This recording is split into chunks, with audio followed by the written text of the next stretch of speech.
Ok, bonjour à tous, bienvenue dans le podcast Limitless. On reçoit aujourd'hui David Broman qui nous a fait le plaisir et l'honneur de venir. Tu l'as vu le film Limitless ? J'ai vu le film Limitless. Ça, Et en vrai, ça nous excite cette drogue. Exactement. En fait, on veut la prendre. Tu avoue vois, que ça. tu testerais quand même. Mais de Et moi, ouf. je payais de ouf. aujourd'hui. Ah, mais de Ça- ouf. ça- De ouf. Et bah du coup, très bonne intro. Mais donc David Broman, présente-toi en 2 mots. Bon, bah déjà, je me drogue pas. Moi non plus. Et je fais partie des rares, tu sais, que je crois que j'ai jamais... Enfin, c'est pas que je crois, je sais. J'ai jamais même tiré une taffe sur un joint, genre.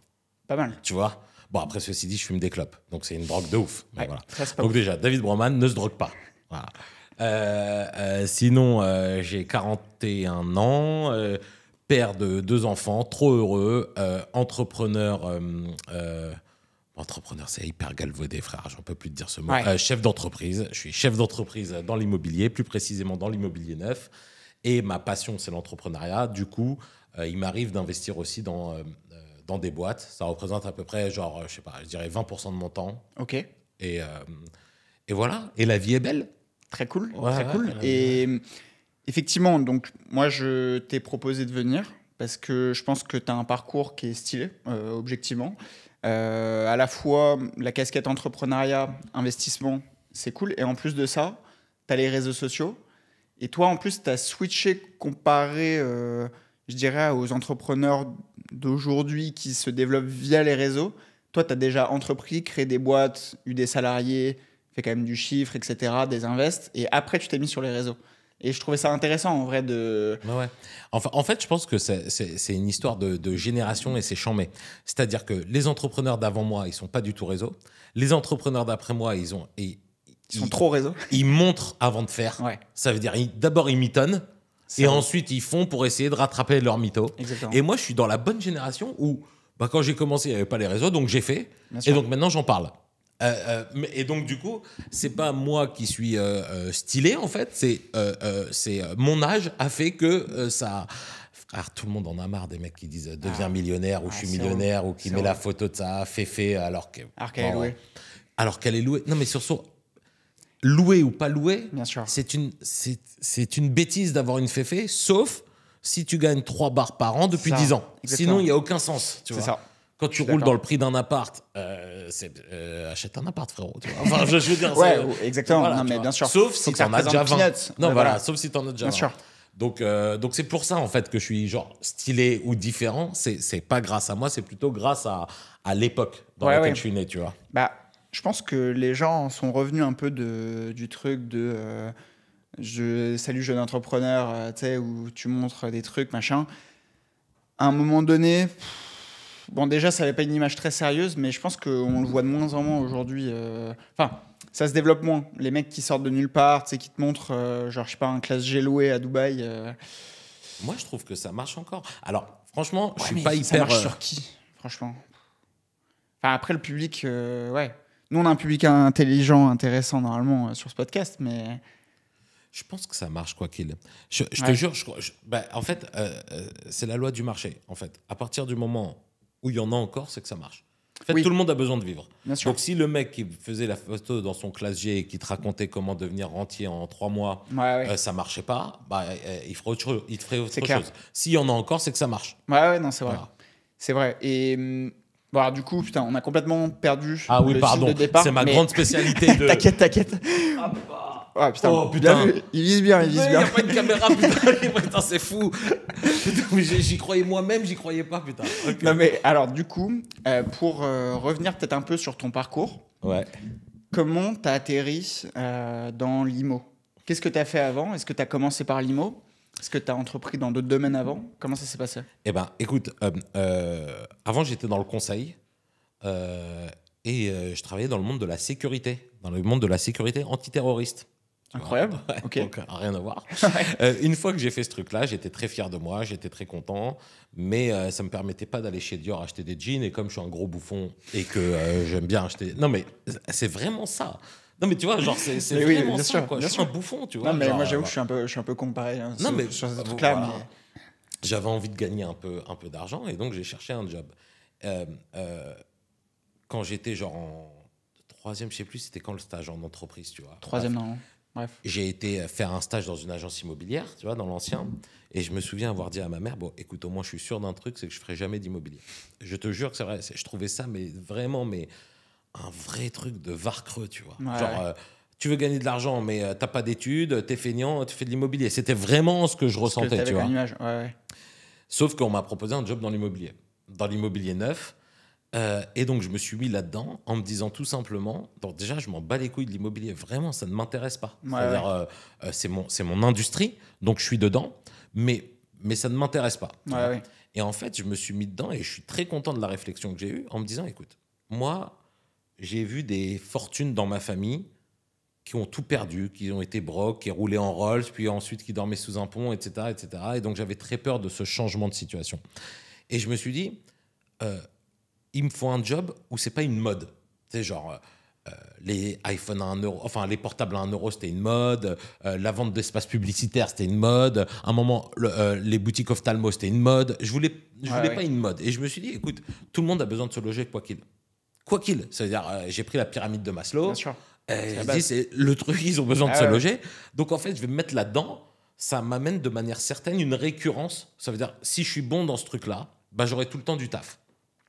Et c'est pour ça que j'ai choisi l'IMO. Donc, pas du tout un métier passion. J'ai pas une histoire, comme tu vois, dans Qui veut être mon associé. Alors moi, avec mes parents, on m'a mis à la porte. Et depuis ce jour-là, j'ai dit que j'aurais mis l'appart. Bas les couilles, frère. Moi, mes parents, ils avaient de l'argent. Mon père, il est médecin. Bah ouais, mais non, mais en vrai... j'ai pas de storytelling. Bah ouais. Mon storytelling, c'est que moi, je voulais gagner de l'argent. Je voulais pas arnaquer les gens. Et je voulais faire un métier où il y a du repeat. Donc, ça veut dire où il y a un mec qui est satisfait, bah, il va repeat. Alors, j'ai choisi l'IMO. Et surtout que le ticket moyen, genre par client, est élevé dans l'IMO. C'est ça qui fait kiffer. C'est que, bah, du coup, toi, aujourd'hui, t'as une grosse structure qui vend du neuf. Ça, peut-être tu veux développer un peu sur le sujet. Ouais, écoute, donc quand on s'est mis dans l'IMO, moi, j'avais besoin de... Il y a un truc qui m'avait troublé dans l'ancien. C'était en fait, tu vends ce que tu as. Dans l'ancien, tu rentres un mandat. Et si le mandat que tu rentres, frérot, il est éclaté, c'est-à-dire si c'est un rez-de-chaussée exposé nord et que le parquet, il est en pente, ben, tu dois le vendre parce que sinon, tu bouffes pas. Et en plus, il y a un autre problème, c'est que même quand le bien est bon, parfois, tu as un vendeur, un propriétaire qui en veut un prix qui est déraisonnable. Mais tu dois le vendre parce qu'il faut que tu bouffes. Et donc, moi, j'avais l'impression de ne pas être juste. Ouais. Tu vois. Et en fait, ce qui était génial dans le neuf, et c'est vraiment pour ça que j'ai choisi le neuf, je pourrais te dire que c'est l'écologie et tout, mais moi, j'ai commencé il y a 15 ans. L'écologie, il y a 15 ans, frérot, on s'en battait les couilles. Ça veut dire, pour aller à Créteil, si on pouvait prendre l'avion, on le faisait. Tu vois. Donc, c'est pas pour ça que j'ai choisi. Maintenant, ça me touche, mais à la base, c'est pas pour ça que j'ai choisi. J'ai choisi le neuf parce que je me suis dit, frérot, je vais avoir un immeuble à vendre. Donc, je suis pas obligé de vendre le rez-de-chaussée plein nord. Ça veut dire que moi, un client qui vient chez nous, véritablement, il n'y a aucun cas où je lui vends pas un truc bien parce que à l'heure où je te parle, si tu checkes sur mon site, je crois que j'ai 35 000 biens à vendre en France. Ouais. Pour de vrai. Et donc, moi, je ne pouvais pas vendre un bien à Perpignan dans l'ancien parce qu'il faut faire les visites, mais dans le neuf, il n'y a pas de visite. Une visite, c'est un mail. Et donc, c'est vraiment pour ça. Je l'ai vraiment abordé comme un entrepreneur pour scaler. T'es allé à la renta. Voilà, exactement. J'étais à la renta, mais j'ai été aussi avec mes valeurs. Parce que, écoute, j'avais un vrai problème à dire que non, le parquet, il ne descend pas quand il descend. Mais si je lui dis qu'il descend, je ne vends pas. Et il faut bouffer. Donc, comment on fait ? Et donc, j'avais vraiment un vrai problème avec ça. Donc, c'est pour ça que j'ai choisi le neuf. Et c'est pour ça que j'encourage d'ailleurs tout le monde, enfin, pas à faire du neuf, mais à le faire chez moi, en tout cas. Voilà, en tout cas, si. Voilà. Et donc, on est en recrutement. Voilà. Exactement. Et d'ailleurs, on en reparlera après. Mais au niveau du neuf, parce que moi, je vais être très transparent avec toi. Yes. Moi, j'ai mon podcast depuis 2021. Là, on est sur la version vidéo, mais bref, avant, on était uniquement en audio. Et j'avoue que sur le papier, en tant qu'investisseur, pour chercher du rendement, etc., moi, je ne vais pas dans le neuf sur le papier. T'as raison. Toi, qu'est-ce que t'en penses ? T'as raison, frérot. Ça veut dire que moi, souvent, quand je suis invité dans des podcasts, ils viennent en mode... tu sais, ils m'invitent en mode combat. Ah tiens, on a un défenseur du neuf. Non. Et en fait... C'est pas le projet. Non, mais voilà. Ça veut dire qu'un investisseur, il cherche de la rentabilité. Tu vas pas avoir la meilleure des rentabilités dans le neuf, c'est de manière certaine et de manière claire. Au même titre que si tu achètes une Mercedes versus une Clio, tu as une meilleure renta avec la Clio. C'est-à-dire que pour faire tes 500 km par an, je sais même pas si ça a de la valeur mais bien sûr, pour faire tes 500 km par an, tu n'as pas besoin d'une Mercedes. On est d'accord. c'est pas rentable. Ok. Donc le neuf, tu peux investir. Moi, j'ai fait des investissements dans le neuf qui ont été rentables, mais en général, étant donné qu'il y a à peu près 2500 fois plus d'appartements dans l'ancien que dans le neuf à vendre. Ah, c'est ça la stat? Ouais. Ok. Et évidemment que tu fais plus d'affaires dans l'ancien pour ce qui est de l'investissement. Bien sûr. Maintenant, tu veux un bien où tu vas pas te faire chier parce que l'investissement, c'est tout le temps le rapport temps. Est-ce que ça te rapporte? Exactement. Tu vois, est-ce que tu préfères travailler 8 heures par jour et gagner 100 000 euros par mois, ou est-ce que tu préfères travailler 1 heure par jour et gagner 20 000 euros par mois? Moi, c'est plus 1 heure par jour. Eh bien, si tu préfères gagner 1 heure par jour, alors je te le dis que dans le neuf, tu as une garantie décennale, tu as une garantie biennale, tu vas jamais faire des travaux de mise aux normes, tu auras un locataire qui va avoir beaucoup moins de turnover parce qu'il sera heureux, donc tu vas gagner moins, mais ça va te coûter moins de temps. Voilà. Bien sûr, bien sûr. Tu vois, donc, en fait, moi, je nie pas du tout que si tu veux faire 10 de renta, tu auras beaucoup plus de facilité à le faire dans l'ancien évidemment que dans le neuf. Il n'y a même pas de cas. Mais ça va te prendre plus de temps. C'est clair. Voilà. Bah, ça, après, c'est pareil, tu vois, sur Internet, en vrai, on voit beaucoup de trucs de sous-location, machin. Oui, certes, tu as des plus grosses rentas, mais tu vois, comme tu disais, c'est insupportable, je trouve, les espèces de combats de coq. Genre, ouais, moi, je fais du 13% et tout, mais enfin. Pour quelle implication, genre quel travail? Ils font pas d'immobilier. Exactement. En fait, je l'ai dit il y a pas longtemps, un podcast d'Hassan, là, il m'en parlait. Et bah, en plus, très sympa, Hassan, il m'avait répondu à l'époque où je lançais un blog quand j'étais en terminale, dis-toi. Ah, j'en mets, trop bien. Bon, bah, en fait, j'en parlais. C'est-à-dire, les mecs qui font de la sous-loc professionnelle ou qui font d'autres choses et qui font du 13%, très bien, mais en fait, ils se trompent. En fait, ils font pas de l'immobilier à 13%, ils font un business à 13%, ce qui est très mauvais comme renta de business.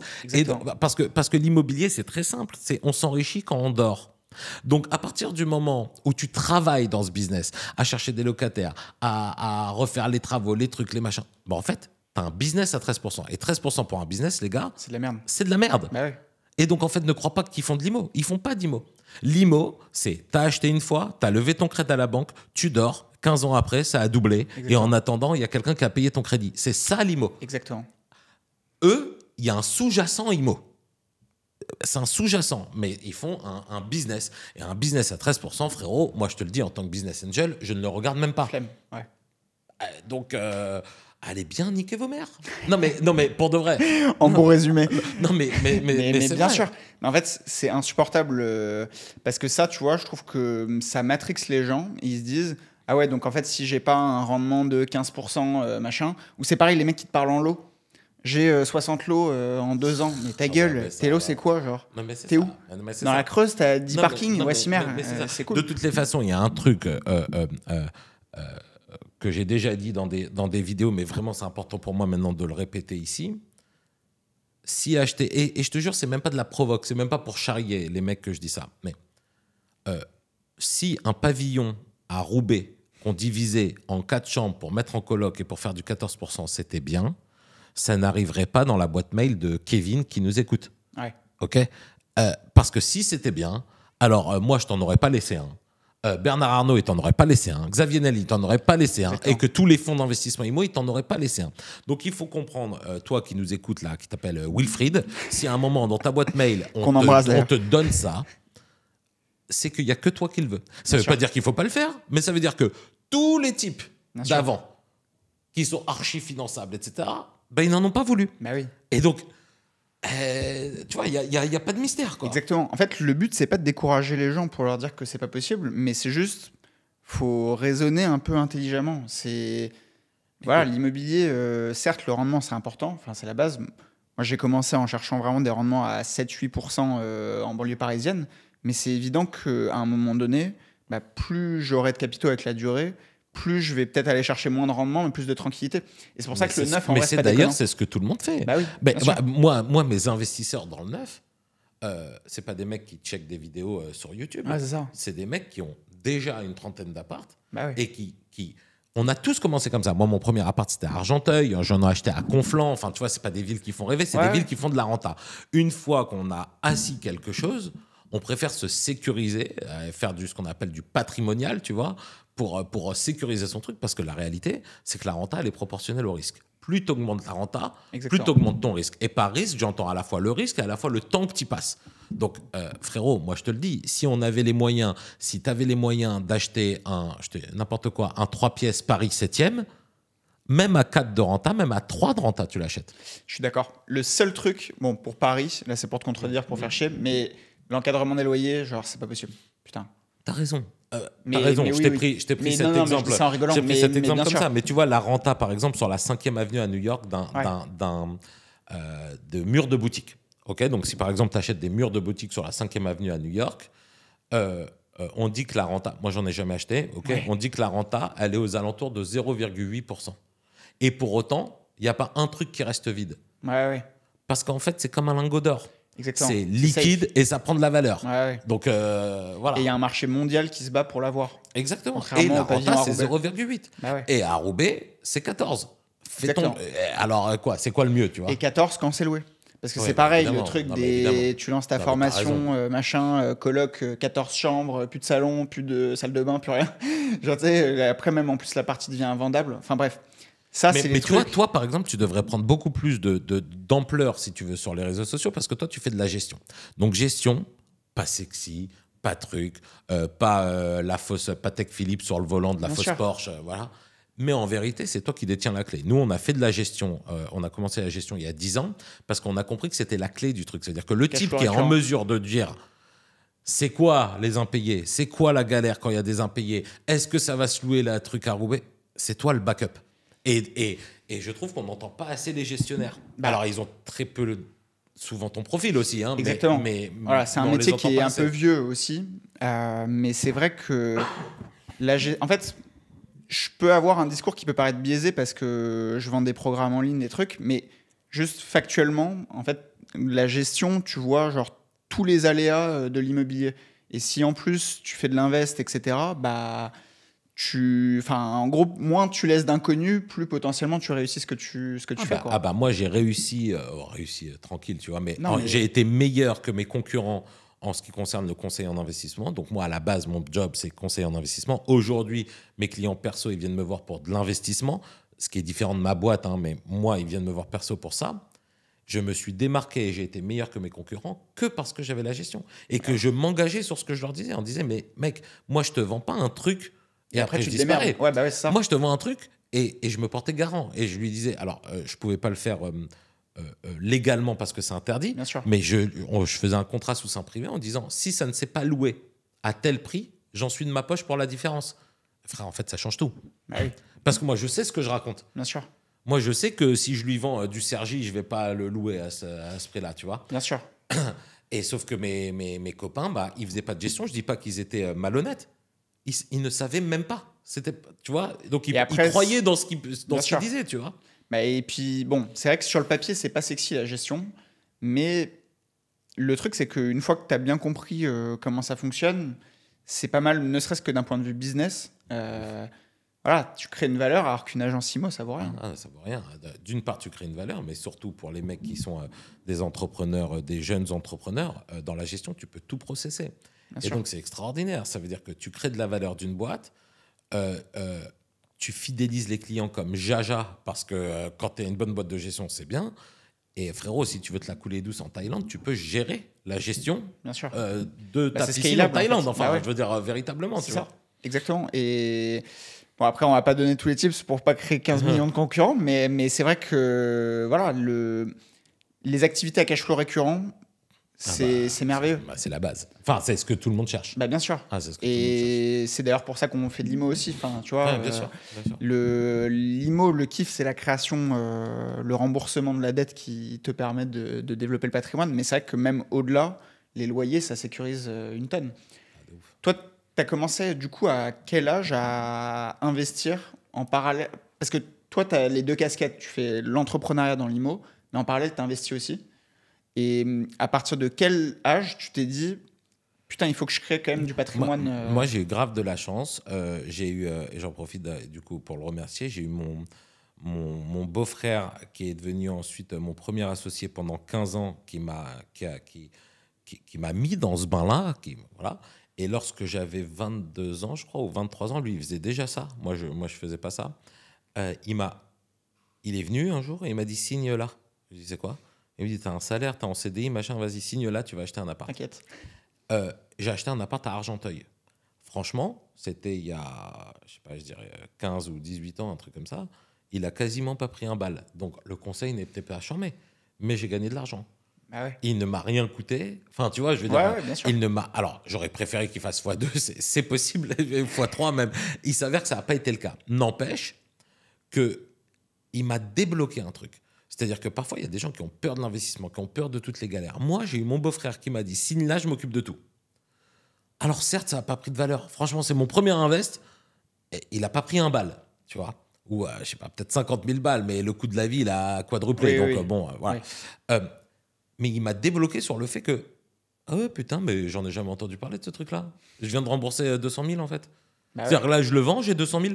Bah Bon, ouais. bah. From scratch. Combien de temps il m'a pris? Bah, ça m'a rien pris, frère. Rien. C'est ça qui est merveilleux. Non, mais je n'ai pas le souvenir un jour de m'être posé pour me dire, je te jure, j'ai pas le souvenir. C'est excellent. Et voilà. Donc, en fait, il m'a débloqué ce truc-là et c'est comme ça que j'ai fait mon premier investissement. Ok. Et du coup, en termes d'invest, l'IMO, c'est ton focus premier ou pas forcément? Tu as d'autres Tu classes parles de mon d'actifs invest perso? Perso. Ouais. Ouais. Alors, Enfin, si on peut en parler, hein, après. Ouais, bien sûr, voilà, bien sûr. ouais. bien sûr. Aujourd'hui, la majorité de mon patrimoine, il est dans l'investissement immobilier. Ok. Il est réparti entre la France et les États-unis. Ah, et Intéressant. Israël depuis peu. Ok. Israël, ça me tue ma vie, putain. Bon, bref, enfin, voilà. Et dans des entreprises. Ok. Mais franchement, j'ai du mal maintenant. Enfin, moi qui suis de l'IMO, qui connais l'IMO, etc., j'ai du mal à considérer que mes investissements dans des entreprises, c'est du patrimonial, quoi. Ah ouais? Bah, tu es investi dans des startups, il y a beaucoup de risques. Tu vois, C'est moins liquide. alors c'est. Non, non, c'est Ah ouais? plus. Non, c'est liquide. Mais c'est pas ça, c'est que quand j'ai investi dans un appart, c'est mon patrimoine. C'est dans Il le est dur. là et Ouais, truc, ouais. machin. Alors, j'ai investi dans cette boîte-là dont on parlait. Dans 6 mois, ça peut ne plus être là. C'est sûr. Tu vois, donc j'ai du mal à le considérer comme mon patrimoine. N'empêche que bah, ça existe, j'ai des participations Bien sûr. dans des entreprises. Mais en vrai, ce qu'on disait juste avant sur la partie sous loc, machin, c'est que le kiff, c'est que tu peux aussi faire du x10, x100 en valo, quoi. Sur une boîte. Alors que bon, pour l'IMO, c'est quand même plus complexe sur la durée. Oui, mais je pense que ton Le risque, argument, non, il est pas bon. Parce qu'en fait, souvent, tu as des mecs qui disent ça. Genre, tu investis dans une boîte, tu peux faire x10, x100, tu peux pas le faire dans l'IMO. Tu investis dans une Rolex, tu peux faire x2, x3 en Ouais. 3 ans. Mais après, on est d'accord, on lève pas de dette. On est d'accord. ouais, mais c'est toute la diff. Sur les, bah, bien sûr, sur Non, mais c'est l'equity vraiment pure. toute Ah, la bah, bien diff. sûr, mais ce que je Ça leur veut dis dire- toute la journée. Non, mais ça veut dire que c'est. On est d'accord. Moi, quand j'investis dans cette boîte-là, ils me demandent 50 000 euros. Je prends 50 000 euros de mon De ta compte, poche. tu vois. Ouais, c'est ça. Crédit Exactement. mute, truc, virement, il y a plus Bien 50 sûr. 000 euros. Bah, ouais, ouais. Si je mets 50 000 euros dans un appart, j'ai levé 300 000, Oui, 350 000. Bien sûr. Et donc, c'est pour ça que quand les mecs me comparent la renta, avant, j'avais envie de les gifler, maintenant, je réponds plus. Quand le mec, il me dit, je fais 10 de renta sur mon truc à 50 000 euros à Rouen, bon, bah, moi, je fais 4 de renta, c'est 2 fois moins. Oui, mais mon bien vaut 10 fois plus. Donc, en fait, 4% d'un million, ça fait plus que. Oui.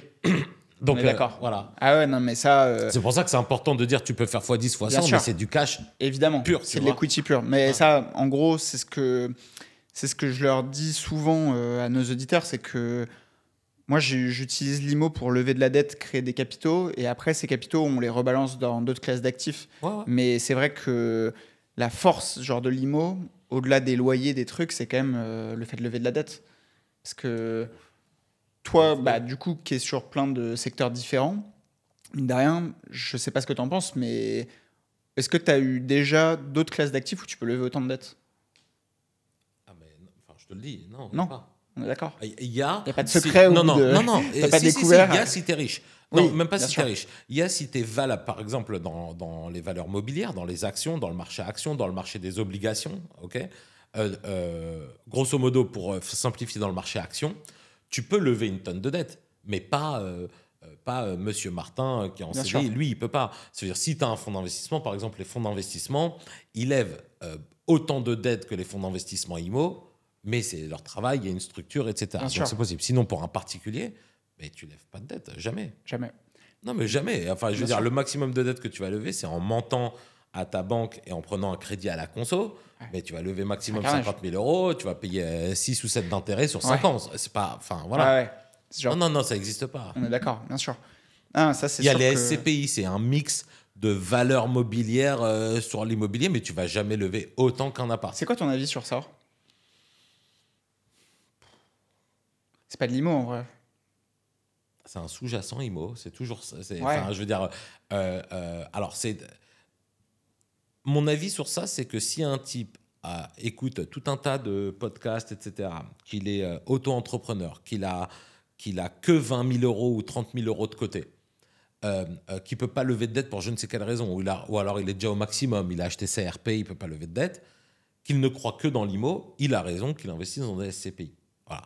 Parce que c'est un enfin, il investit dans l'IMO, mais en même temps, il peut investir que 30 000 balles. On a vu que la safety des SCPI, elle n'était pas si forte que ça dernièrement. Ouais. Mais il y en a qui fonctionnent et qui ont de la valeur encore. Voilà, pour moi, ça correspond que à ce type de mec. Moi, mes clients qui mettent des 300 000 dans des SCPI, je comprends pas. Quoi. Mais c'est surtout que moi, ce que je comprends pas... Alors, après, au niveau des financements, je me rends pas compte jusqu'à combien tu peux monter... Tranquille. Ah ouais? Ouais. Ah, ok. Presque comme un appart. Ok, mais ouais, mais t'es en cash flow négatif, non? Ah bah ouais. Oui, Bah, ouais, mais dans donc un ça, c'est un appart vrai aussi. sujet. Bah, ça dépend. Non mais... D'accord, mais ta Oui. banque, elle considère souvent un cash flow négatif. Oui, bien sûr. Donc bien en sûr. fait, on s'en fout de la réalité. Ce qui compte, c'est ce que ta banque, elle considère. Oui. Ta banque, tu lui amènes ton BP en disant j'ai une mensu à 800, je vais rentrer 1004. Elle te dit ouais, Coco, Oui. je te compte Bien 500 et on verra, tu vois. Exactement. Donc du coup, ça d'accord. change pas le truc. Donc oui, t'es en cash flow négatif, mais la France, c'est pas Insta.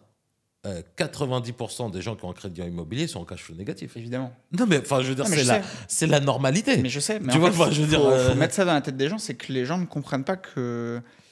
En fait, ce qu'on voit sur Internet, c'est pas la réalité, en fait. Mais de ouf. Tu peux faire 1 million de trucs, devenir blindé, etc. si tu te bouges le cul, mais il faut se bouger le cul. Et il faut faire des trucs en dehors de la moyenne, quoi. Ouais, mais grave.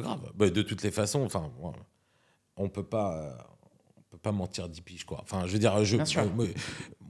les mecs qui me disent, qui me parlent du neuf, parce qu'en vérité, juste, ils en vendent pas, donc ils ont besoin de protéger leur business. C'était Vengen qui me disait ça pendant longtemps, après il a arrêté. Je lui disais, mec, tu parles de quoi, en fait? Ça fait 50 ans que ça existe, le neuf. Ouais. C'est les plus grosses boîtes du CAC 40. Enfin, je veux dire, c'est pas... Enfin, Oui, c'est oui, une oui. arnaque, ça se saurait, mon frère. Si Nexity et Bien Vinci sûr. n'étaient pas d'utilité publique, si Bouygues n'était pas d'utilité publique, et ça serait pas ni Nexity, ni Vinci, ni Bien Bouygues. sûr. Cite-moi une boîte qui fait du LMNP meublé qui est au CAC 40, tu vas pas la trouver. Si, il y avait Ouais. Mastéos, ils se sont plantés en 6 mois. Enfin, je veux dire, non mais, tu vois. Ouais, bien sûr. Donc, en fait, si tu veux, t'as même pas besoin d'écouter mon argument, t'as juste besoin de voir voir la valorisation de historique. Bouygues, Nexity, Vinci et Kaufmann, et c'est Bien tout. sûr, tu bien vois. sûr. Après, je pense que lui disait ça peut-être dans l'optique de... Genre, si tu pars de zéro et que tu veux lever de la dette et essayer d'optimiser au mieux ta renta, effectivement, il faut peut-être pas aller vers le neuf. Mais après... Non, c'est pas ça qu'il disait. Il disait, Ah, genre, ok. le neuf, c'est de la merde, c'est surcoté, c'est surpayé, c'est sur... Et ce à quoi je lui répondais, mais t'as des gens qui achètent depuis 50 ans. Que ça taille pas à toi, ça me va. Ouais. De ouf. Tu vois, je veux dire, sûr, bien sûr. ça me va de ouf. Aujourd'hui, un mec qui commence et qui veut faire que investir dans l'immobilier, je te dis, je lui conseillerais pas de faire du neuf. Donc voilà. Mais par contre, tu peux pas dire que c'est surpricé à partir du moment où tu as chaque année un marché qui se développe quasiment à 100% et que les Français en redemandent.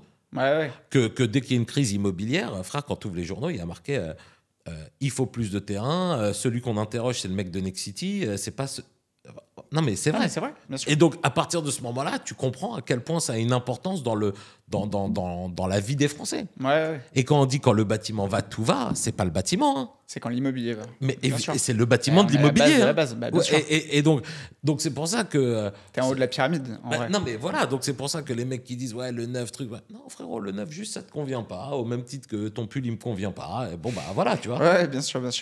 Non, c'est clair. Et alors, pour switcher, tout en restant un peu dans la thématique, est-ce qu'il y a eu un invest, genre dans ta vie, qui est un peu, que tu considères exotique, mais Ah ouais, dont de tu es ouf. fier? Alors, non, Ou je alors, suis pas fier. Ou mais alors, je me t'as suis fait fait une énorme niquer. dinguerie Non, et- je me suis fait et niquer. tu t'es fait niquer, Je me ok. suis fait escroquer. Je me suis fait escroquer sur beaucoup d'argent.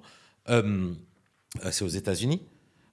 Donc, moi, j'achetais des maisons aux enchères aux États-Unis et ensuite, je les mettais en loc. En fait,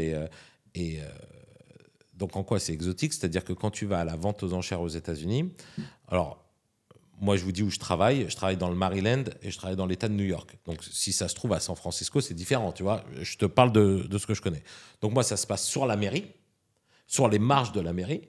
Il y a le mec qui vend aux enchères, tu lèves ta main et tu remportes l'enchère. Mais tu n'as pas vu la maison. Ok, donc, tu as les adresses. Il te décrit la maison. Le mec te décrit un état général de la maison. Parfois, il te décrit la maison en te disant « Nous n'avons pas pu rentrer à l'intérieur. » Donc, on te décrit l'extérieur. Donc, tu sais pas si à l'intérieur, tu vas trouver... Alors, ça n'arrive jamais, mais je sais pas moi, des lingots d'or, évidemment, ça n'arrive jamais. Ou s'il faut tout refaire. Tu vois, donc il y a vraiment cette part de bingo, quoi, tu vois. Et donc, j'ai commencé mon business comme ça, là-bas. Donc, déjà, ça, c'est exotique, hein, ça fait un peu peur. Mais surtout, l'arnaque qui s'est passée, c'est que j'avais un broker sur place, donc je ne peux pas aller à chaque vente aux enchères. Tu vois, par exemple, on m'envoie un mail, on me dit il va avoir telle et telle maison aux enchères mardi prochain. Oui. Tu ne prends pas un billet comme ça mardi prochain. Ah, c'est pas que flemme. Non, mais ça coûte de l'argent. D'une part, ça coûte de l'argent. Non, mais surtout, il faut avoir l'oseille pour la maison potentielle. Ouais. C'est-à-dire que la majorité du temps, tu loupes les ventes. Ah, parce que c'est en cash, tu ne lèves pas de dette? Non, tu ne lèves pas de dette. Ah ouais. Donc c'est même pas. Si au moins j'étais sûr de l'avoir en y allant, à la limite, mais c'est même pas le cas, tu vois. Donc on a un broker qui est sur place, machin. Et donc moi je mandate mon broker en lui disant voilà, moi je fais une offre à ça maximum, tu vois. Et il m'appelle après, il me dit c'est bon, on l'a eu.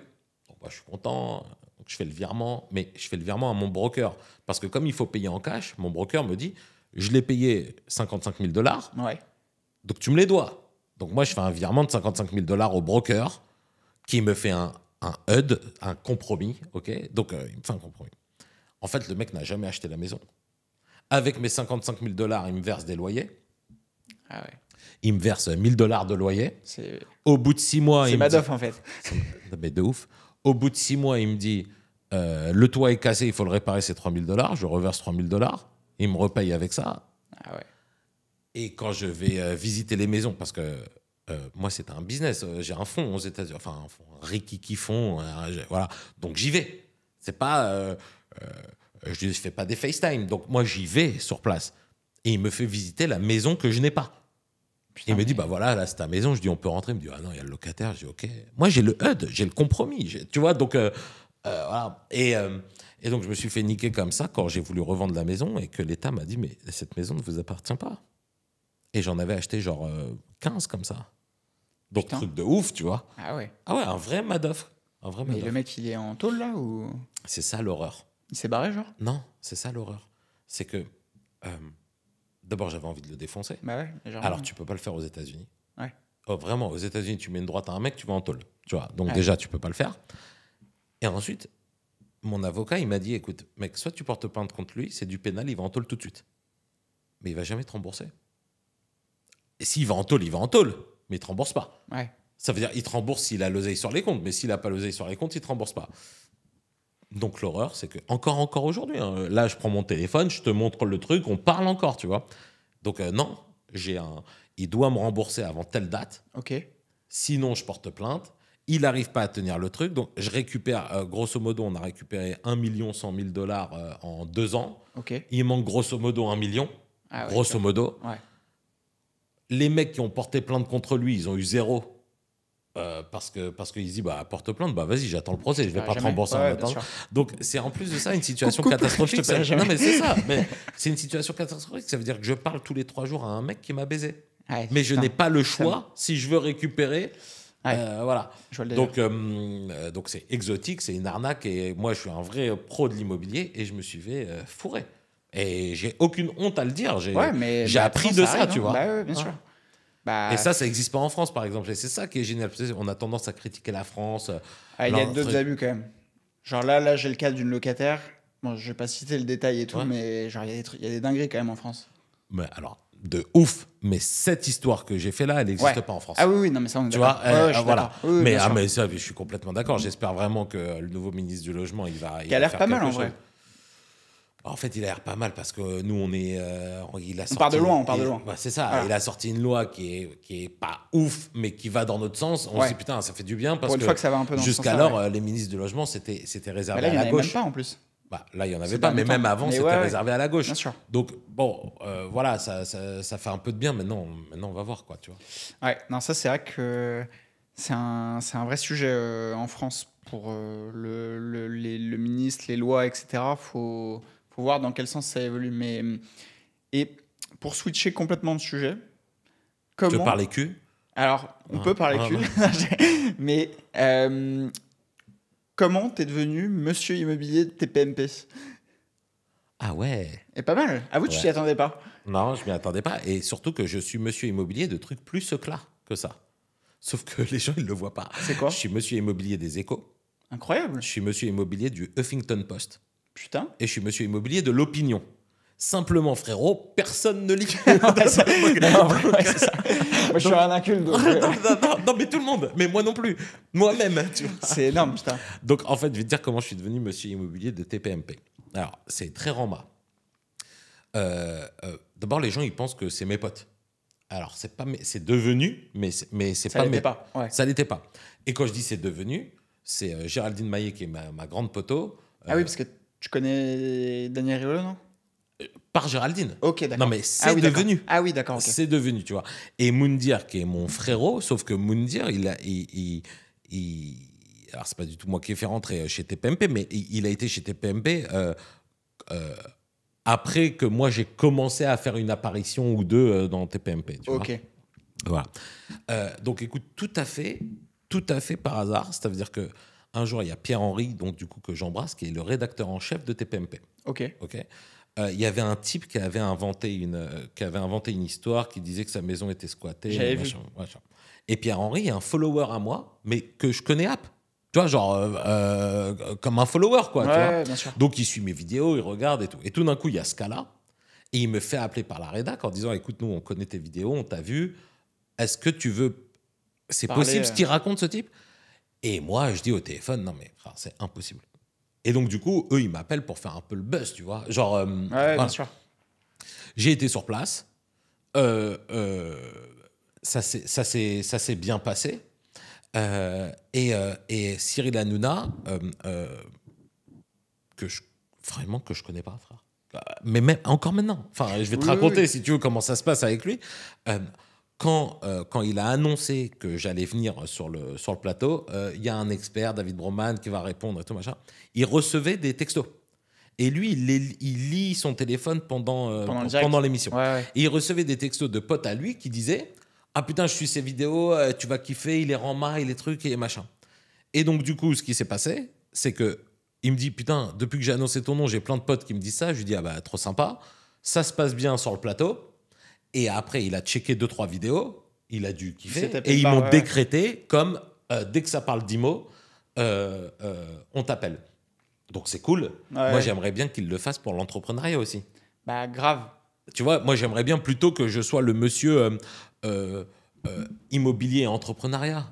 Mais en vrai, tu vois, je trouve qu'on manque de profils comme toi et comme plein d'autres entrepreneurs. L'image de l'argent est tellement mal vue en France que dès que tu parles argent, entrepreneuriat, machin, on te catégorise dans des trucs pourris. Alors que c'est clair. Aujourd'hui, il n'y a que Anthony Bourbon. Ouais. Tony Parker aussi, c'est cool qu'ils se mettent un peu. Mais bon, oui, il est sportif à la base. Anthony Bourbon, le problème, alors, et je te parle pas de lui qui est très bien, franchement valable, enfin, bien sûr. Tout bien, tu vois, tout bien. Bien sûr. Mais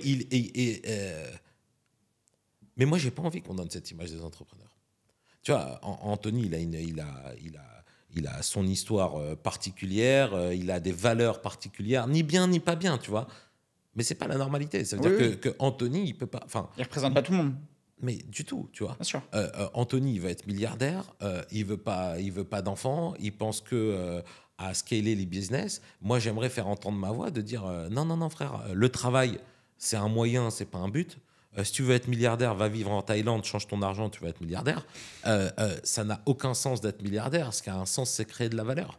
C'est créer de la valeur. Et aujourd'hui, moi, je prends plus de plaisir à investir dans une pizzeria de quartier où c'est pas scalable, ok, mais ça fait du C'est un cash kiff, et ça ouais. crée de la valeur. Bien sûr. Et je voudrais aussi montrer cette autre phase de l'entrepreneuriat. Tu vois, genre, quand par exemple, je l'entends dans Qui veut être mon associé, qui m'avait interviewé, Qui veut être mon associé, mais je me suis fait tège. Donc, ils ont Ok. voulu à un moment que j'y aille, mais Ok. du coup, je l'aurais pas plu, apparemment.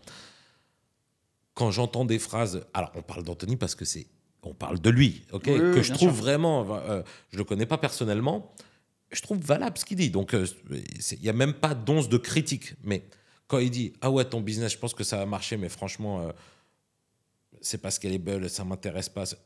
Mais frérot, c'est ça notre travail de business angel. Oui, oui. Non mais enfin je veux dire, soit t'as le travail de notre industrie, c'est ça. Tu peux pas dire à un mec, je pense que ça va marcher, mais j'y vais pas. Oui, c'est que tu penses que ça va pas marcher.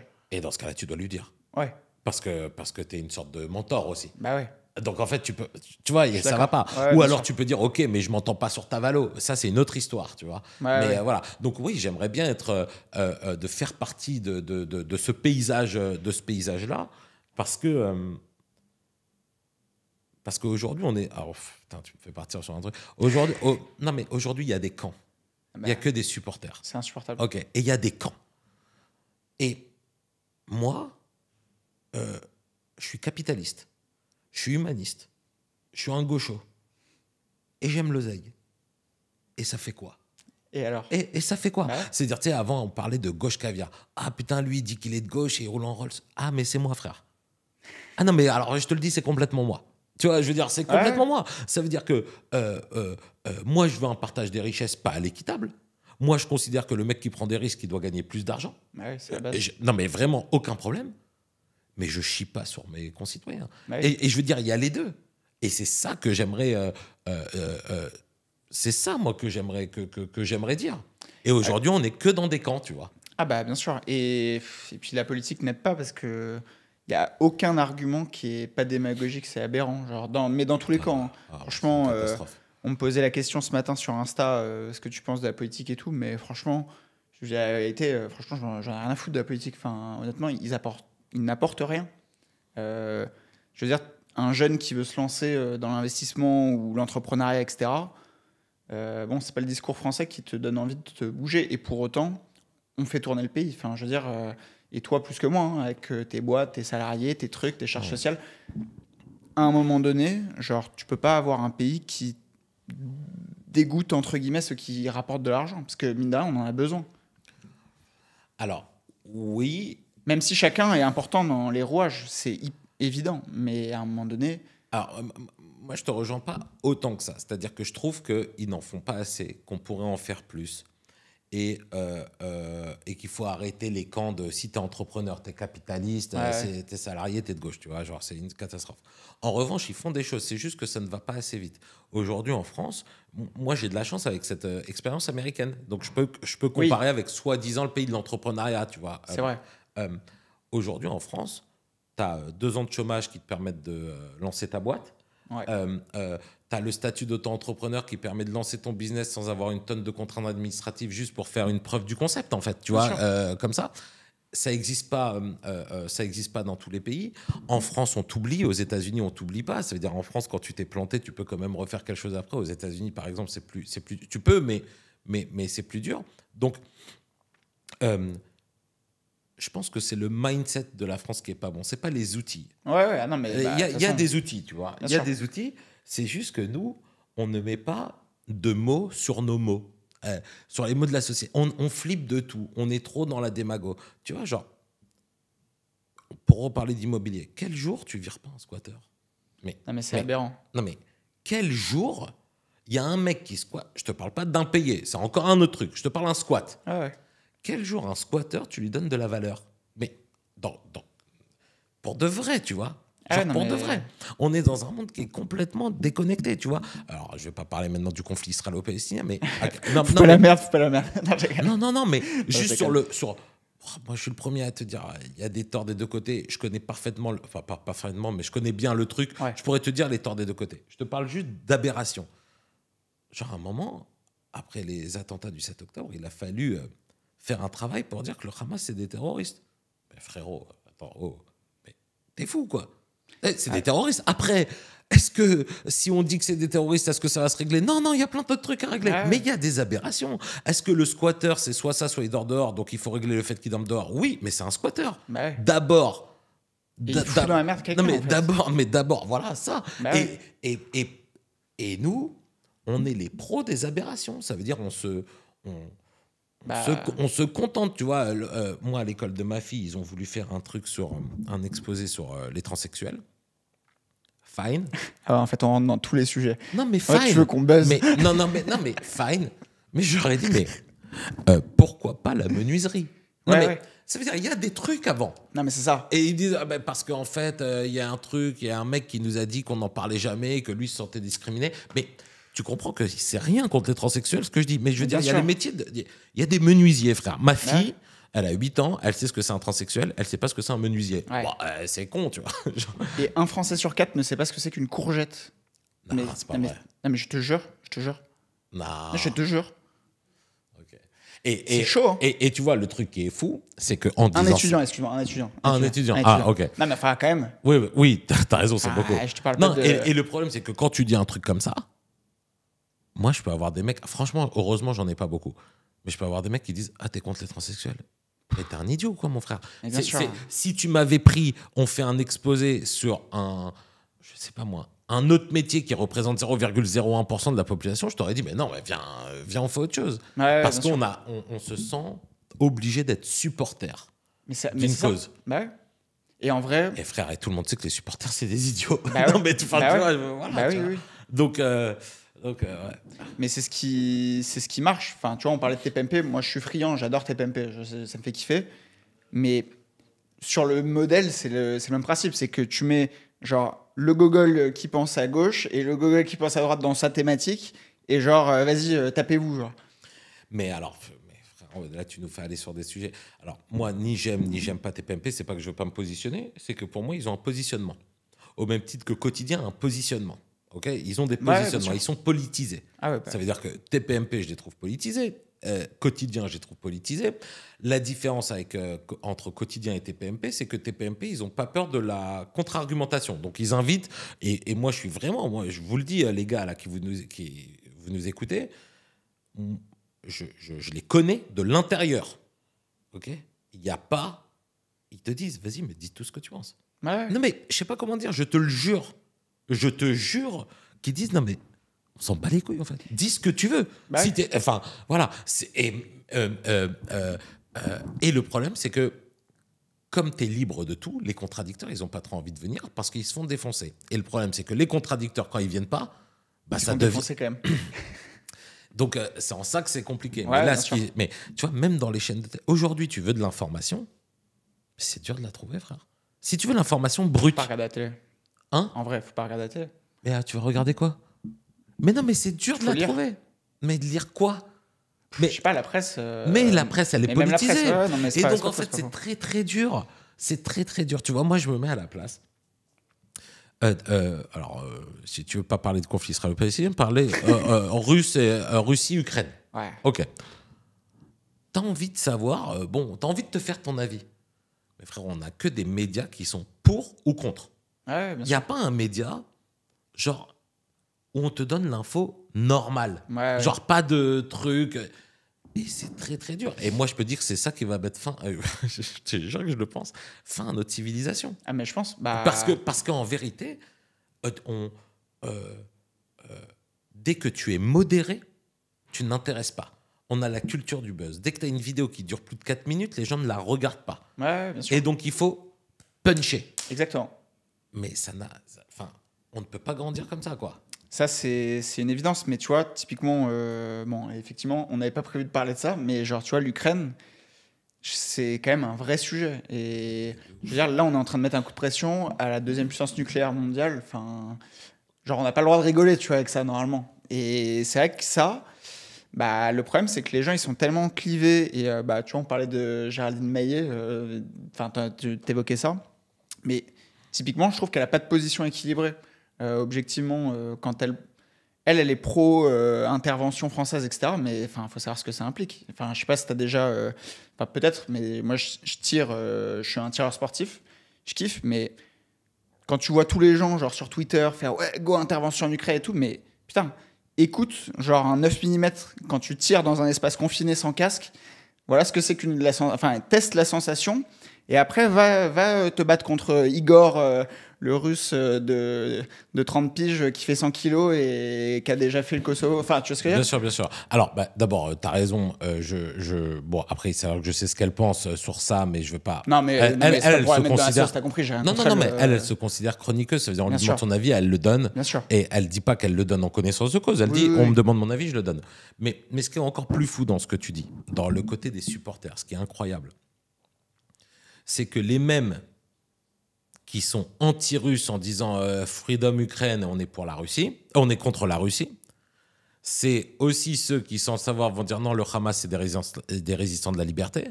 Mais quand tu leur dis, mais frérot, je comprends pas, le Hamas, il est soutenu par les Russes, que tu dis, c'est des gros fils de pute. Donc du coup, comment tu peux considérer qu'un type est bien, mais qu'il a que des copains fils de pute? Parce que la Chine, ils te disent, ils soutiennent les Palestiniens, mais ils peuvent pas être pour les musulmans, puisqu'ils ont fait un holocauste de Ouïghours, les mon Ouïghours, frère. bah ouais. Et donc, en fait, Tout c'est-à-dire n'est que que même rapport ton de truc force. de supporter, ça va pas, en fait. Bah oui. Et vraiment, moi, ça me fait rep. Tu vois, genre, mais C'est pour chaud, de hein. vrai, ça me fait très peur, parce que je vois la bêtise, quoi. Ouais, c'est qu'en fait, ouais, les gens n'arrivent plus à raisonner. C'est pour ça que. Ouais, non, mais. C'est pour ça qu'il y a des podcasts longs. Bah ouais. Non, mais sans déconner. Mais franchement. C'est pour ça Mais qu'il y a des honnêtement, podcasts c'est pour ça que je crois dans ce format. Bon, on est un peu en train de dépasser, mais. D'ailleurs, ils ne disent rien. Bah, je sais pas. Écoute, Après, on a commencé tant plus qu'on se tard. fait pas, On a commencé tège, à 9. c'est ça, On a exactement. commencé à Tant 9. qu'on se fait pas dégager. Ouais, c'est ça. Écoutez-nous en régie. Non, je déconne. Mais. Et alors, du coup. Non, mais tu crois qu'ils écoutent, là, en régie? Non. Bah, je pense, mais bien sûr. Si vous entendez, mettez un coup dans la porte. Non, je te dis, ils n'entendent pas. Mais non. Non, il n'y a plus personne en régie, en fait. Mais non, ils n'entendent pas. Ils enregistrent, ils vérifient qu'on est dans le cadre. Exactement. Mais ils ont. Bah oui. Ok. Mais bah alors, pour pas déborder et partir sur des questions trop longues, si tu devais conseiller quelqu'un qui a entre 25 et 30 ans, 35 ans, qu'est-ce que tu lui conseillerais Pour faire s'il quoi veut se lancer? En fait, s'il veut pas être salarié. Voilà, il veut pas être salarié, s'il lui casse les couilles, il veut gagner de l'argent, développer donc sa à vie, 25, truc. 35, ok, c'est trop tard déjà. Il est plus dans les études. Ok. Il est plus dans les études. D'accord. En fait, pourquoi je te dis 25-35, c'est que c'est la moyenne d'âge de nos auditeurs. On a des auditeurs plus jeunes depuis que je donne des cours à l'ESPI, mais en réalité, on est plus sur des gens qui ont plus ou moins mon âge, sur la Ok. trentaine. Voilà. Alors déjà, je vais donner un truc pour alors, je sais que t'as pas des gens de 16 ans qui t'écoutent, mais peut-être que eux ont des petits frères des petits ou frères petites ou des sœurs. choses comme ça. Moi, mon conseil, c'est évidemment de faire du dev. Du développement informatique, c'est un langage à part entière, c'est comme une langue, ok. Sauf que l'anglais, il y a tant de population qui parle anglais, chinois, il y a tant de la population qui parle chinois. Le dev informatique, c'est pour l'instant la seule langue mondiale qui existe. Donc déjà, c'est vraiment ça que je conseillerais. Faire du dev, quoi qu'il. D'ailleurs, je ne sais pas si tu as des devs dans ton entourage. Les devs, tu les attends Bien 8 sûr. mois, quoi. bien sûr. C'est plus qu'une Rolex. Enfin, je veux dire... Ah ouais, bah, voilà. Donc bien déjà, sûr. faire du dev, mais ça, c'est pour plutôt si tu as 16 ans. Pour quelqu'un qui a entre 25 et 35 ans et qui veut se lancer, tu veux dire entreprendre ou travailler à son compte? En fait, je vais te dire, je me mets à la place à laquelle j'étais à 23, 24 ans. Je me disais, écoute, je veux gagner de l'argent. Je veux gagner plus que la moyenne, pas pour écraser les gens, mais pour juste voilà, me payer des bonnes études à mes enfants. Non, Oui, mais de toute façon, la moyenne, elle a on est aucun d'accord. sens. La moyenne, on est la moyenne des gens qu'on fréquente. Bien sûr. Donc, moi, tu regardes dans mon immeuble, tu leur dis, vous êtes riche à 4003. Frère, à 4003, ils ne mangent pas. Ok, bien donc sûr. il n'y a pas de. Non, mais voilà, ils ne mangent pas. Donc, ce que j'essaie de dire chaque semaine sur Non, ce mais podcast, voilà. c'est putain, la moyenne, le patrimoine moyen, tu sais, à 30 ans. En fait, le podcast, il a duré 9 heures, Ouais. mais juste, à ton avis, c'est quoi l'épargne moyenne pour un mec- l'épargne. Ouais, épargne moyenne à 30 ans. Ça veut dire combien il a sur son PEA, Genre sur en son PEL liquidité- ou sur son livret A, ou liquidité combien dispo. chaque mois? Liquidité dispo. À 30 ans? Ouais. Mais frère, 2002. Bah ouais, putain, c'est un truc comme ça. C'est C'est genre cool. 3008, je crois. Bah oui, c'est sûr. Mais non, mais. C'est chaud quand même. Bah, Non, mais c'est chaud. Je te dis pas que c'est de la faute des frérot, méchants. moi, riches j'ai et tout, appris un truc. mais Tu c'est vas aberrant, quand même. croire que je suis déconnecté, mais j'ai vraiment pas honte de le dire. Moi, quand il y a eu la crise des Gilets jaunes, j'ai appris, je ne savais pas qu'un couple où tous les deux ils ont un job en CDI, ils pouvaient être sous le seuil de pauvreté. Je ne savais pas. Ah, c'est Frérot, je chaud. ne savais pas que deux personnes qui ont un job en CDI dans une société, ils pouvaient être sous le seuil de pauvreté. Ça, c'est insensé. Ouais. Mais ça, c'est insensé. Et je l'ai appris. Pour moi, sous le seuil de pauvreté, c'est frère, c'est le chômage, c'est on est en galère. C'est pas deux personnes qui travaillent, tu vois. C'est un truc de ouf. Mais tu vois, ce qui est insupportable par rapport à ça, c'est que ça, je suis d'accord, on a le même constat, mais on n'a pas les mêmes conclusions que la plupart des gens dans les médias, tu vois. Ils vont te dire, ah bah du coup, il faut augmenter les salaires. Ah oui, mais en fait, pourquoi les salaires n'augmentent pas?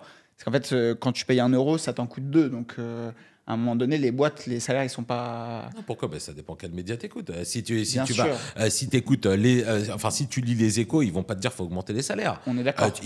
Si tu lis Le Parisien, ils vont te dire faut augmenter parce qu'ils ont pas une analyse poussée. Je suis d'accord. Mais les médias, malheureusement, qui influencent les masses, c'est pas les grandes lignes d'un truc niché spécialisé en économie, etc. Tu vois ce que je veux dire ? Les médias qui influencent les masses, c'est pas un truc niché dans l'économie, mais les leaders des masses, ils lisent les trucs nichés dans l'économie. Oui. Donc, à la fin, peut-être que ça se fait, tu vois. Enfin, c'est vrai, bien sûr. Non, mais après, c'est vrai que... Non, c'est chaud, hein. Franchement, le patrimoine moyen des Français, mais etc. Le vrai autre problème qu'il y a, et c'est pour ça que ça m'angoisse, putain. Je suis un vrai juif ashkénaze de merde. Je suis tout le temps très angoissé, tu vois. Non, mais en fait, avant, il faut comprendre que les pays s'enrichissaient. Et comment? Ils faisaient des guerres. Et aujourd'hui, l'Europe, l'ONU, les BRICS, tous ces trucs-là sont faits pour qu'il n'y ait plus de guerre. Alors, c'est très bien, il n'y a plus de morts. Mais il faut comprendre qu'avant, on s'enrichissait qu'en faisant des guerres. Ouais. Donc, en fait, maintenant, on empêche les guerres. Donc, on ne s'enrichit plus. Il faut comprendre que la France, aujourd'hui, elle a besoin de gagner plus, tout simplement. La France a des charges fixes trop élevées. Comment ils peuvent gagner plus? La France n'a pas le droit d'investir. Ouais. OK. Elle n'a pas le droit d'investir. Elle n'a pas le droit de faire de la marge sur les services qu'elle rend. Avant, elle allait envahir l'Afrique. En toute détente, mon frère. On prenait... Et voilà. Non, mais c'est vrai. Et donc, maintenant, on ne s'enrichit plus. Donc, du coup, il faut comprendre que c'est pour ça que je dis que vous n'aurez pas de retraite payée, qu'il ne faut pas attendre des politiques quelque chose. Parce que avant, on faisait des guerres pour s'enrichir. Alors, on trouvait une autre excuse. C'est des terroristes ou trucs. Voilà. Et maintenant, on ne peut plus faire de guerre. Et donc, sauf l'Ukraine, on va voir. Mais c'est pour ça que... Oui, mais attention, la Russie, elle a perdu la guerre, frère. Enfin, pas perdu en... C'est une certitude qu'elle va gagner. Elle va avoir ce qu'elle veut. Mais le coût que ça lui a coûté, c'était pas du tout prévu. C'est-à-dire, ils avaient prévu une blitzkrieg, guerre éclair, 3 mois, truc, machin. Non, c'est en ça que je te dis qu'ils ont perdu. Ils ont perdu parce que politiquement, ils ont perdu, parce qu'il avait une milice qu'il a dû enlever. Exactement. Que ça lui a coûté une tonne d'oseille, que lui, ça l'a affaibli politiquement. Donc, c'est sûr. Je sais vraiment pas s'il l'aurait fait en sachant ça. Après, je suis mitigé là-dessus parce que on avait Bruno Le Maire qui nous avait annoncé la chute de l'Empire russe en 3 mois. Bon, en l'occurrence... Non, mais ça, c'est du trash on talk. A pu se tirer la c'est langue comme Cédric Doumbé qui... Non, mais c'est du trash talk. Voilà. Ça... mais sauf qu'en face, ils ont une mémoire. Nous, tu vois... en face, ils ont une mémoire, frérot. Sauf que quand il dit ça... En fait, ce qui se passe, c'est quoi? C'est que toutes les actions russes, tous les mecs qui ont des intérêts en Russie, tout d'un coup, ils se désengagent. Oui. Et c'est à ça que ça sert, son truc. C'est sûr. Donc, en fait, il faut comprendre que ça, c'est de la... Voilà, c'est de la communication, quoi. Tu vois, c'est tout simplement de la communication. C'est de la communication de guerre, c'est de la communication de crise. C'était le job de Bruno Le Maire de faire ça à ce moment-là. Je suis sûr qu'il ne le pensait pas quand il le disait. Je sais pas. Ah non, il le pensait pas. J'espère pas, en tout cas. Mais non, il est sérieux, Bruno Le Maire. Non, mais il a les KPI, il a les indicateurs. Enfin, et il sait. Ouais, mais tu vois...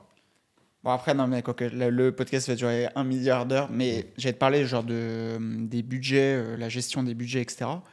Genre, en vrai, si toi qui as une boîte, à un moment donné, tu vas jamais dépenser plus que ce que tu gagnes. En tout cas, pas pendant plus de 1 an, 2 ans, 3 ans. Au bout d'un moment, tu peux pas.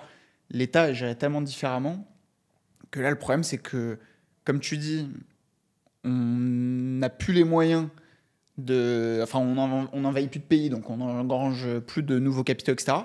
Mais le truc, c'est que je trouve que le système est quand même très mal géré d'un point de vue budget de l'État, sachant que derrière, tu as quand même genre, des gens qui sont sous le seuil de pauvreté en bossant. Les hôpitaux, c'est la merde, les flics, c'est la merde, etc. Enfin, tu vois ce que je veux dire? Et c'est pour ça que ça fait peur, je trouve. Genre, d'avoir un va-t-en-guerre si tu veux, il n'y a pas assez de trucs prouvés sur... tu vois, il te dit au bout de 3 mois, la Russie va s'effondrer. C'est ce qui fait Macron, là. Ouais. Mais non, mais en fait, il faut comprendre que c'est ce qui fait Macron. Macron, il se dit, s'il y a quelque chose à gratter en Ukraine, je vais le gratter parce que je lui ai dit que j'étais Al. Ouais. Mais non, mais c'est vraiment ce qu'il fait. Ouais, ça veut dire que comme aujourd'hui, comme tu as dit, on ne peut plus faire des guerres et envahir des pays, on fait des alliances. Et on fait des alliances pour essayer de... Attends, le deal, c'est pas quoi qu'il, mon frère, on va t'aider contre la Russie. Le deal, c'est on va t'aider contre la Russie, on va te donner des armes, on va te donner ça, on va te donner ça. Mais tu sais, le port qui est là, ça serait bien que ce soit machin qui le gère. Mais ça, les Chinois, ils sont meilleurs que nous pour ça. Oui, mais pas en Ukraine. Ouais. Parce qu'il reste de la place en Ukraine. Donc en fait, il faudrait juste considérer... Bon, d'abord, la France, c'est pas un entrepreneur. Son but, c'est pas de gagner de l'argent. Voilà. Mais il faudrait juste qu'on donne une opportunité aux États de gagner de l'argent. C'est clair. Et aujourd'hui, ils gagnent de l'argent qu'avec les impôts. Sauf qu'ils appauvrissent leurs concitoyens. Donc c'est un problème. Il faudrait qu'ils puissent gagner de l'argent. Je suis d'accord. Bah après, mine de rien, les États souverains, genre des pays du Golfe, etc., t'as des fonds étatiques qui quand même... Mais frère, oui, mais ils s'en battent les couilles de tout le monde, mon frère. Oui, bah bien sûr. Non, mais ils s'en battent les couilles de tout le monde. Évidemment. Oui, mais c'est ça qui aide. Après, il faut tout le temps faire le truc avec entre tes valeurs et ce que tu veux. Ça veut dire, on parle par exemple du Qatar. Bon, le Qatar, il ramène la COP sur l'écologie, alors qu'ils ne sont pas du tout écologiques. Ouais, c'est bien. Ils parlent avec les États-Unis, ils offrent des bases militaires aux États-Unis, mais ils logent le patron du Hamas. Ils n'ont aucune valeur. Par contre, ils font du cash. Et pourquoi pas? Tu sais, quand je dis ils font aucune valeur, ils ne nous disent pas qu'ils en ont d'un autre côté. Donc, je veux dire, ils sont à l'aise dans leur basket, bien tu vois. Mais nous, la France, on ne fait pas ça. Après, est-ce que c'est bien, c'est pas bien? J'en sais rien. Mais en tout cas, frère, le Qatar, ils n'ont aucune valeur. Le Qatar, c'est un fonds. Ouais, mais le problème... D'ailleurs, c'est le fonds souverain. Enfin, je veux dire, c'est un fonds. Tu vois, je savais même pas. Quand j'ai dit ça, je me suis dit, bah oui, fonds souverain. Bah, c'est un fonds, frère. C'est une banque. C'est clair. Mais le truc, c'est que l'avenir nous le dira, mais sur la durée, est-ce que c'est pas ces pays-là qui vont prendre le pouvoir? C'est ça le truc, c'est que des cash flows, c'est comme dans une boîte, mais ouais, on va s'arrêter, les amis. Okay. Dans quelques secondes. Bah attends, vas-y, non, switchons. Tu veux un mot de la fin ou pas? Un mot de la fin? Vas-y. Fais-nous kiffer. Non. Je veux que... C'est sur quoi? C'est sur YouTube? YouTube, Insta. Ok. Alors non, moi j'aimerais bien... C'est une question que je pose souvent. Qu'est-ce que vous mettriez comme épitaphe sur votre tombe? Et j'aimerais bien qu'en commentaire, les gens... parce que je trouve que c'est une question de ouf, en fait. Moi, j'ai toujours pas répondu, tu vois, à cette question. Pas mal. Donc, moi, ça m'intéresse. Ça m'intéresse. Sinon, non, j'ai pas de mot de la fin. C'était très sympa, cette discussion. Je croyais qu'on allait parler IMO, donc je suis content. Je m'attendais à bosser. Mais non, bah écoute, merci en tout cas d'avoir participé. On s'en refera peut-être une autre, où on parlera peut-être un peu plus IMO business. Mais en tout cas, merci d'avoir suivi. N'hésitez pas à vous abonner, nous dire l'épitaphe en commentaire. Ah ouais, l'épitaphe, je suis grave chaud. La petite note 5 étoiles si vous êtes sur Spotify, Apple Podcast. Tes réseaux, David Broman. Ouais. Une vidéo toutes les semaines? Je sais pas. Plus ou moins? Je sais pas. C'est ton équipe qui gère. Ouais, franchement, je sais pas. Mais il y a des allez vidéos. Voir, vous allez kiffer. Et, et arrêtez de m'envoyer des nudes, putain. Ouais. J'en en peux. Et je suis pas gay, putain. Arrêtez, putain. Vas-y. Damien, arrête. Arrête, Damien. Je ne suis pas intéressé. Par ton érection du matin. Ça ne m'intéresse pas, Damien. Merci beaucoup. Merci pour ce podcast. Merci, ciao.